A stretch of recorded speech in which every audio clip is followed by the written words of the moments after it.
প্রিয় ফেসবুক বন্ধুরা, প্রিয় ইউটিউব বন্ধুরা, যারা আমাদের ইউটিউবে ভিডিওগুলো দেখেন, আমাদের ভিডিওগুলো ভালো লাগলে আপনারা অবশ্যই সাবস্ক্রাইব করে পাশে থাকবেন এবং আমাদের পাশে থাকলে আরও আপনারা নতুন নতুন ভিডিও তৈরি করে আপনাদের দেখাবো।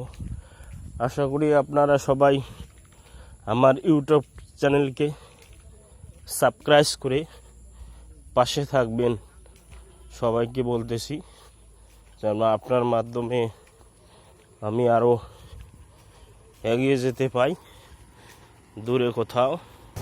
শুধু আপনাদের ভালোবাসার টানে আমি আরও এগিয়ে যেতে চাচ্ছি আপনাদের ভালোবাসার মাঝে। সবাই পাশে থাকবেন, ভালো থাকবেন। আমাদের ইউটিউব চ্যানেলে সেই ভরম ভিডিও দিচ্ছি আমরা ছেড়ে, আপনার সেই ভিডিও দেখে আপনাদের ভালো লাগে আমাদের পাশে থাকবেন অবশ্যই। প্রিয় বন্ধুরা, আপনারা ভালো থাকবেন, সুস্থ থাকবেন, সেই সব ব্যক্ত করে না রে যা রাখলাম। আসসালামু আলাইকুম।